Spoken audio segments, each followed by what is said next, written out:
যোৱা পৰহি দিনাখন গুৱাহাটীত অভূতপূৰ্ব বৰষুণ হয় আৰু গুৱাহাটীৰ আমি যিটো নলা নৰ্দমা আমি নিৰ্মাণ কৰিছো সেই নলা নৰ্দমা বিলাকে ইমান ডাঙৰ পানী ধৰি ৰখাৰ আমাৰ ক্ষমতা নাই গতিকে বছৰত এনেকুৱা এটা বা দুটা দিনৰ আমি সন্মুখীন হওঁ যি দুটা দিন আমাৰ নিয়ন্ত্ৰণৰ বাহিৰত গুচি যায় যোৱা বছৰটোত যিমান বৰষুণ হৈছে তাৰ 25% বৰষুণ যোৱা পৰহি দিনাখন একেলগে হৈছে গতিকে ই আমাৰ নিয়ন্ত্ৰণৰ বাহিৰত আৰু ইয়াক নিয়ন্ত্ৰণ কৰিবৰ কাৰণে আমি ইয়াতকৈ দুগুণ ডাঙৰ নলা নিৰ্মাণ কৰিব লাগিব নৰ্দমা নিৰ্মাণ কৰিব লাগিব মানুহৰ পৰা মাটি বাৰী ল্যান্ড একুইজিশন কৰিব লাগিব এটা প্ৰথম কথা দ্বিতীয়তে মেঘালয়ৰ পৰা পানী অভূতপূৰ্বভাৱে নামি অহাৰ কাৰণ হল USTM ইউনিভাৰ্চিটি তাত USTM ইউনিভাৰ্চিটিয়ে মেঘালয়ৰ গুৱাহাটীৰ খানাপাৰাত তেওঁলোকৰ ভৌগোলিক অৱস্থানৰ সুবিধা লৈ এটা বৃহৎ ডাঙৰ পাহাৰ তেওঁলোকে খান্দি পেলাইছে কোনোবাই যদি USTM ইউনিভাৰ্চিটিত যায়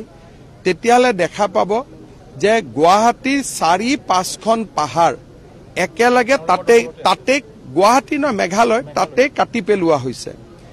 এই USTM ইউনিভাৰ্চিটিখন আৰম্ভ কৰোতে অসম চৰকাৰে প্ৰতিবাদ কৰাৰ প্ৰয়োজনীয়তা আছিল আগতে মেঘালয়ৰ পানী অসমত আহিছিল লাহে লাহে আহিছিল USTM ইউনিভাৰ্চিটি হোৱাৰ পৰা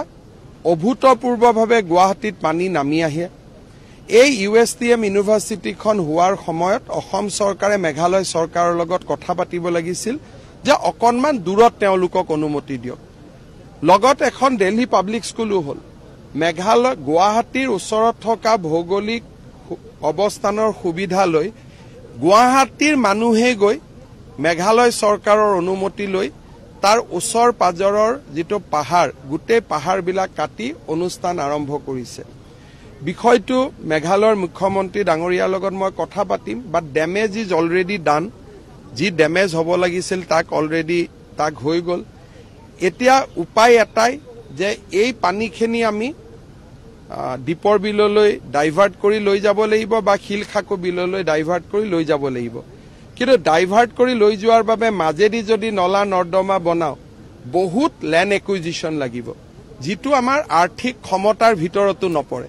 গতিকে ইয়াত আবেগিক হোৱাৰ পৰিৱৰ্তে আমি প্ৰেক্টিক্যালি কেনেকৈ এই সমস্যাবোৰ সমাধান কৰিব পাৰো আমি চাম কিন্তু তাৰ লগতে আমি এটা কথাও চাব লাগিব যে বৰষুণ হোৱাৰ ট্ৰেফিক জাম ৰাতিলৈকে হৈছে কিন্তু পানীটো 2-3 ঘণ্টাৰ ভিতৰত 75% এৰিয়াৰ পৰা ওলাই গৈছে ইমান ডাঙৰ বৰষুণ হলে ধৰি ৰাখাৰ ক্ষমতা গুৱাহাটীৰ দৰে স্মাৰ্ট সিটি এখনৰ নাই ইয়াৰ কাৰণে আমি এটা নেক্সট লেভেলৰ স্মাৰ্ট সিটি বনাব লাগিব